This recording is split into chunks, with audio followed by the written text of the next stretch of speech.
စပင်ဈေးကွက်မှာမြန်မာပြည်ကစပင်တွေကဘာကြောင့်ဈေးပိုရနေကြတာလ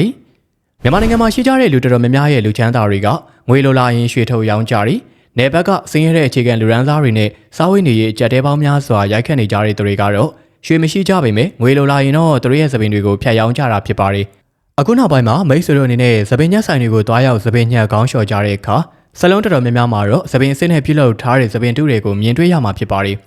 ်အမျိုးသမီးတော်တော်များများကစပင်တူးတွေကိုစပင်ရှည်မထားတဲ့အခါတခြားသောပရိသတ်တွေမယ်တီလာရှင်တွေဝတ်ပြီးတဲ့အချိန်တွေမှာစပင်ရှည်အောင်လို့အတွက်စပင်တူးတွေကိုအသုံးပြုကတက်ဆင်ထားကြတာဖြစ်ပါတယ်အရှေ့တောင်အာရှနိုင်ငံအားလုံးရဲ့စပင်လောကကိုဦးဆောင်နေခဲ့တဲ့ဈေးကွက်တစ်ခုကတော့ကျွန်တော်တို့နေထိုင်ရာမြန်မာနိုင်ငံကထိပ်ဆုံးကနေပြေးလို့နေကြတာဖြစ်ပါတယ်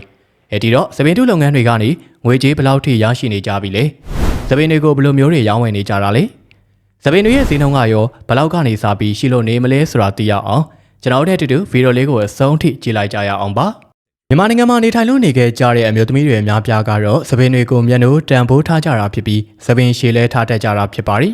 ။ဒါပေမဲ့လည်းစားဝတ်နေရေးခက်ခဲမှုပေါင်းများစွာနဲ့ကြုံဆုံလာကြရတဲ့ခါမှာတော့သူတို့တွေကစပင်တွေကိုရေတိုနီးနဲ့ငွေရဖို့အတွက်ရောင်းချလာတတ်ကြတာဖြစ်ပါတယ်။မြန်မာနိုင်ငံကစပင်နဲ့ပတ်သက်လာရင်အယောင်းဝယ်လုပ်ကြတဲ့သူတွေကခက်များများရှိလို့နေကြတာဖြစ်ပါတယ်။စပင်တွေကိုဈေးကောင်းပေးဝယ်ပြီးသူထက်ငါအပြိုင်ဖြစ်လို့နေတဲ့ဈေးတိုင်တွေကလည်းရှိလို့နေကြတာပါ။မြန်မာနိုင်ငံရဲ့စပင်ဝယ်တိုင်တွေအများဆုံးရှိနေတဲ့နေရာကတော့ပခုတ်ကူမန္တလေးရန်ကုန်တို့တွေမှာစပင်အစ်စ်ရောင်းဝယ်ရေးတိုင်တွေကိုတွေ့ရှိရမှာဖြစ်ပါတယ်။တချို့တွေကစပင်နဲ့ပတ်သက်လာရင်အယူသီးကြပြီးစပင်ကိုဖျက်လို့ရောင်းချရတဲ့ငွေတွေကိုဖျားမှလှူဒန်းတတ်ကြပါတယ်။တချို့ဆိုရင်စပင်ဖျက်မရောင်းတော့ပဲကိုယ့်ရဲ့စပင်တွေကိုဖျားမှလှူတဲ့အထိကိုလူတွေကလောက်တတ်ကြတာဖြစ်ပါတယ်။စပင်ဖျက်တာနဲ့ပတ်သက်ပြီးမြန်မာနိုင်ငံမှာ2မျိုးနှစ်စားရှိလို့နေတာဖြစ်ပါတယ်။ဘေးကနေစပင်ဖျက်တာနဲ့ရိုးရိုးညှက်တာဆိုပြီးတော့ခွဲခြားတတ်ကြပါတယ်။ဒီလိုနှစ်ခုတည်းကဈေးကောင်းရဖို့ဆိုရင်အရင်ဆုံးအရေးကြီးတာကကိုရွေးတဲ့ဆိုင်မှန်ကန်ဖို့လည်းလိုအပ်ပါတယ်။စပင်ရောင်းတဲ့အခါစပင်ရဲ့အရေးသွေးလက်မပြေမပြေစတာတွေကထိတ်ဆုံးကနေအရေးကြီးတယ်လို့စပင်တစ်ခါမှဈေးမဆိုးထားတဲ့စပင်တွေဆိုရင်ပို့ပြီးတော့ပါဈေးကောင်းရကြတာဖြစ်ပါတယ်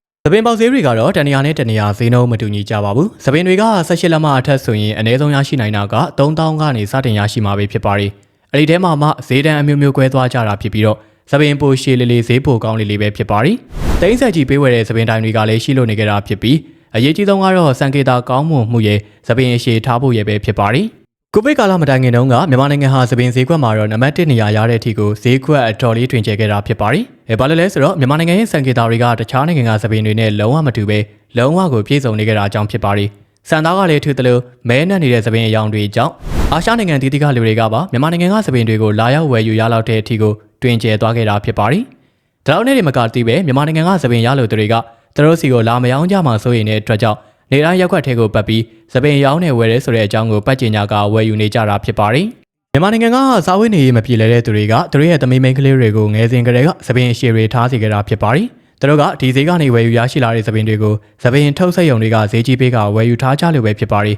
။ဒီစပင်ထုဆက်ရုံများများကမြန်မာပြည်ကစပင်တွေကိုရသလောက်ဆွဲဝယ်ကြပြီးစပင်အထုတွေဖြစ်ပြန်လည်ထုတ်လုပ်ကလူတွေကိုဈေးကြီးကြီးနဲ့ပြန်လည်ရောင်းချနေကြတာဖြစ်ပါတယ်။စပင်ဝယ်တဲ့သူတွေကသူတို့ဝယ်ယူထားတဲ့စပင်တွေကိုစိုက်ရုံတွေကုမ္ပဏီတွေကိုပို့လို့ပြီးရင်သူတို့ဘက်ကအမေရိကန်ဒေါ်လာတွေများများစွာရရှိကြတာဖြစ်ပါတယ်။စပင်ရောင်းဝယ်ခြင်းလုပ်ငန်းတွေကလယ်လောက်တာလောက်တော့ပင်ပန်းခြင်းမရှိတာကြောင့်အများစုကဒီစပင်ဈေးကွက်ကိုအားဆိုင်နေကြပြီလည်းဖြစ်ပါတယ်။စပင်တိုင်းတွေကလည်းတရက်ထက်တရက်ပိုများလာပြီးစုထားတဲ့စပင်တွေကိုရတဲ့ဈေးနဲ့ပေးဝယ်ကစုထားကြတာဖြစ်ပါတယ်။တစ်ဖက်ကကြည့်လိုက်ရင်လည်းစပင်ရောင်းသူကလည်းပတ်စံရတယ်လို့ဝယ်သူတွေကလည်းလက်ဖြောင်းငွေတီးတာဖြစ်တာကြောင့်နှစ်ဦးနှစ်ဖက်အကျိုးရှိတဲ့လုပ်ငန်းတစ်ခုပဲဖြစ်ပါတယ်။အရင်တော့ကတော့တရုတ်နိုင်ငံကစပင်ထုတ်လုပ်ရေးတွေမှာထိပ်ဆုံးကနေရှိနေခဲ့ပေမဲ့အမေရိကန်တို့ကတရုတ်ကနေလာတဲ့စပင်တွေကိုမယုံမသားနဲ့ရလာတဲ့စပင်တွေလို့ထောက်ပြလာခဲ့တာကြောင့်နောက်ပိုင်းမှာစပင်စစ်ရောင်းဝယ်ရေးလုပ်ငန်းတွေကိုအရှေ့တောင်အာရှတွေစီကနေအဓိကမှာယူအားပေးနေကြတာဖြစ်ပါတယ်။စပင်တို့ကုမ္ပဏီတွေကလည်းသူတို့ရဲ့ကုမ္ပဏီကဝန်ထမ်းတွေကိုဈေးကောင်းခန့်ထားတဲ့အပြင်ပြန်လည်ရောင်းချတဲ့ခါမှာလည်းသူတို့ရဲ့စပင်တူတွေကဈေးကြီးလို့နေကြတာဖြစ်ပါတယ်။စပင်တူတွေမှာလည်း2မျိုးနှစ်စားရှိတတ်ကြပြီး